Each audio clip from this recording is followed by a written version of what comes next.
Chapter 3 માં લિબર્ટીના જે હેતુલક્ષી પ્રશ્નો છે એમાં 33મો પ્રશ્ન આપણે આવ્યા છે.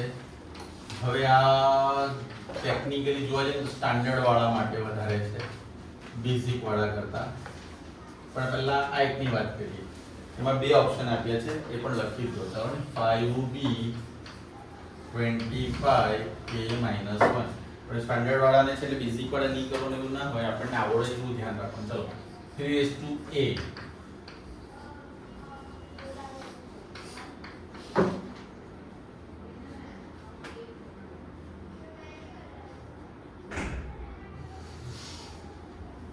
સત્યાવીસ એટલે 3 થાય હે ને. હવે હું શું કરીશ,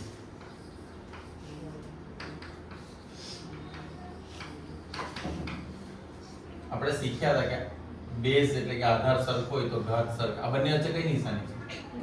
આ બંને સરખા છે. આ સરખું છે તો આ બી ઓબ્વિયસલી શું હશે?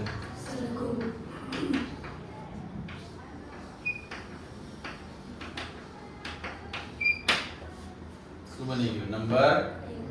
હવે આની વાત કરીએ તો શું કરીશું બોલો મિત્રો, તમે કહેશો 25a - 1 છે તો હું શું કરીશ?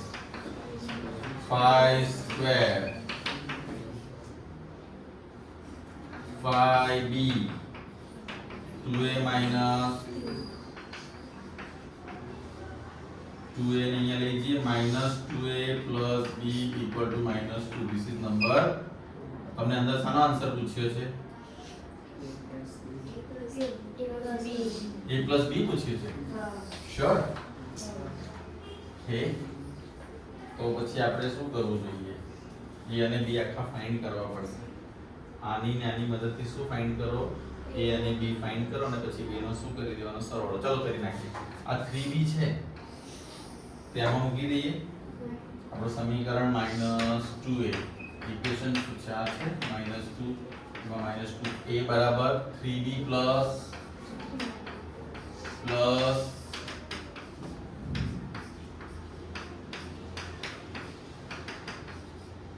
-6b + b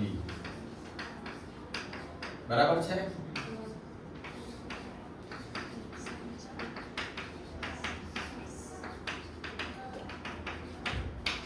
b બરાબર -4/5. પોઈન્ટમાં આન્સર છે એવું જ કંઈક છે. ચાલો હવે a ની વેલ્યુ મારે ફાઇન્ડ કરવી તો એ આમાં મૂકી દઈએ. શું આવશે? 3b પ્લસ b ની વેલ્યુ -4/5. આ 1 માર્ક્સ નો ક્વેશ્ચન છે કે બી કન્ફ્યુઝન વાળો સવાલ છે. 5 ત્રીજા લસા થાય ને.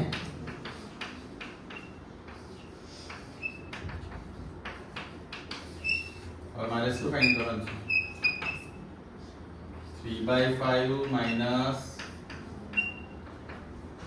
સર પ્લસ છે તમે માઈનસ કર્યું કારણ કે -4/, ગલત જવાબ. બોલવામાં બી બહુ પર્ટિક્યુલર રહેવાનું. -1/, હવે તમારા ક્લાસમાં આ ક્વેશ્ચન તમને આવડતો હોય એટલે આપોઆપ તમે 90 કે પારની પ્રોસેસમાં પહોંચી જાઓ. એમાં કોઈ ડાઉટ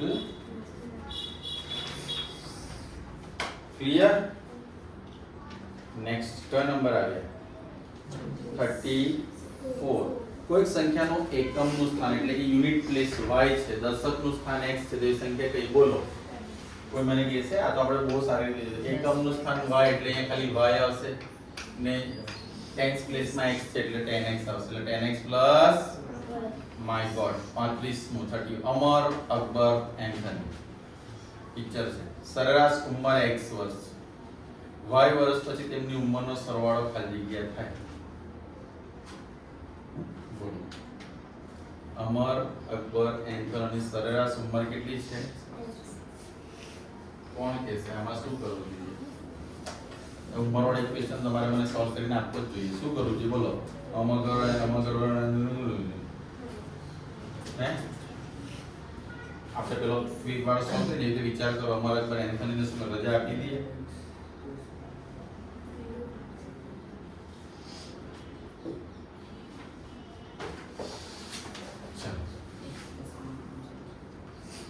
જો આપણને ખબર સરેરાશ એટલે મધ્યક કહેવાય. સરેરાશ એટલે શું કહેવાય? મધ્યક. મધ્યક શોધવા માટે આપણે શું છે કે ભાઈ આ ત્રણની જે ઉંમર છે બરાબર છે, સરેરાશ એની x છે પણ આપણે એને લેવાના કેટલા છે? કેટલા જણની છે? 3 જણ. અને y વર્ષ પછી કે કેટલા y થશે? તો બંનેમાંથી કોમન શું નીકળશે? અંદર છે એવું કંઈ ઓપ્શન વાળો છે? એટલે ઘણા કે અચ્છા આપણે યાદ રાખી લેવાનું, એવું નહીં કરવાનું, વિચારી નહીં કરવાનું. 36 બે સંખ્યાની એકમનો અંક દશકનો અંક આપણે છે ને આની અંદર દશકનો અંક એટલે 10 ગુણ્યા શું લખી દેવાનું? 8. સોરી, દશકનો અંક 8 અને અંકોનો સરવાળો એકમના અંક કરતા 9 ગણો હોય તો તે સંખ્યા શોધો.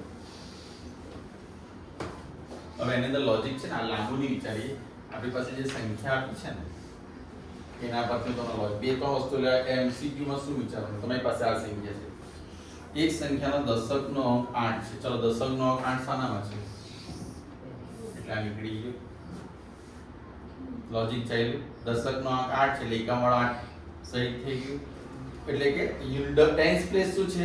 8 છે એટલે જે ટેન્સ પ્લેસ વાળો હોય ને તે રહેશે. યુનિટ પ્લેસ વાળો શું થઈ ગયું? હવે શું કહે છે? હવે અંકોનો સરવાળો એકમના અંક કરતા 9 ગણો છે. અંકોનો સરવાળો આ બેનો 9, આનો સરવાળો કેટલો થાય છે?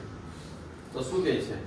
અંકોનો સરવાળો એકમના અંક કરતા 9 ગણો છે. એકમના અંક કરતા 9 ગણો એટલે 9 ટાઈમ્સ છે ને, યુનિટ પ્લેસ કરતા 9 ટાઈમ્સ છે. તો એક આ નથી 9 ટાઈમ્સ, 9 કરતા 17 9 ગણું પણ 1 કરતા 9 શું છે? 9 ટાઈમ્સ. એટલે આપણો આન્સર શું આવશે? એટલે આની મદદથી તમારે લોજિક વાપરેલો ફટાફટ તમારો આન્સર આવે. ખબર પડે છે? નેક્સ્ટ કયો આવ્યા? આ આન્સર તો મારા ખ્યાલથી બધાને આવડવું જોઈએ. નો આલેખ ઉગમ બિંદુમાંથી પસાર થતો m બરાબર છે. ઘણા કે સાવ તો કે ભણાવ્યું જ નથી. બોલો મેં આ થિયરી ક્યારે ભણાવેલી? 9th માં. વાવ. 10th માં મેં √3 વાળો ક્વેશ્ચન સોલ્વ કરાવેલો ને ત્યારે આખી થિયરી તમને સમજાવેલી √3 √2 વાળા. એ 10th માં હતું બરાબર. આવું પર્ટિક્યુલર યાદ છે મને, યાદ છે ને પણ અહીંયા જોઈ લીધું વેરીફાઈ તમે નોટમાં હશે કરાવી દીધું હશે.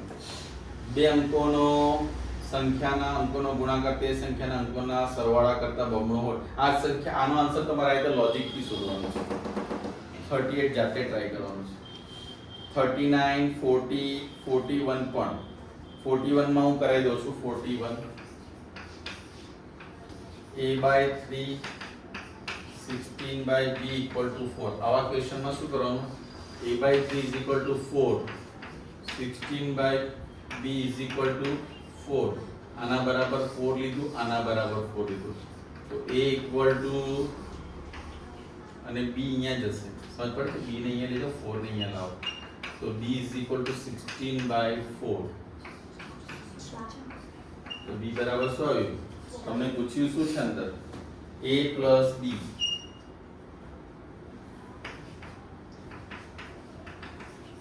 और 12 + 4 which is 16. જે કેટલા છે? 16 છે. હવે પ્રમાણિત સ્વરૂપમાં એટલે કે સ્ટાન્ડર્ડ ફોર્મમાં શું કરશો? 5 દુ 10 લસા લઈને ગુણી નાખશો. આવડશે? અને 43 નંબરનો ક્વેશ્ચન શું કહે છે? લંબચોરસ છે. હવે તમને માહિતી કે રેક્ટેંગલ. રેક્ટેંગલ ની અંદર શું હોય છે? ઓપોઝિટ જે સાઈડ હોય છે બરાબર છે, a b c અને d. એમાં x + y 30 14 x - y. x + y = 30, x - y = 14. એટલે બાકી તમારે કરી નાખવાનું, રાઈટ? નંબર x અને y ફાઇન્ડ કરવાનું છે. તો આવું કેમ લખ્યું તમે? ઓપોઝિટ એટલે સામસામેની બાજુઓ લંબચોરસની સરખી હોય છે. રેક્ટેંગલની ઓપોઝિટ સાઇડ્સ કેવી હોય છે? ઇક્વલ હોય છે. ક્લિયર? ચાલો તો આ સાથે text book as well as આનું બધું પતી ગયું છે. હવે આની અંદરના બી એક્સ્ટ્રા જે વર્ડ પ્રોબ્લેમ છે તમારે કરવાના. નેક્સ્ટ મંડે સુધી આ ચેપ્ટર બધાનું બધું લખેલું ક્લિયર થઈ જાય એનું ધ્યાન રાખજો. એટલે મંડે આપણે થોડું જોઈ લઈશું, રાઈટ? કોઈને કોઈ વાંધો હોય તો મને જણાવજો, તકલીફ હોય તો.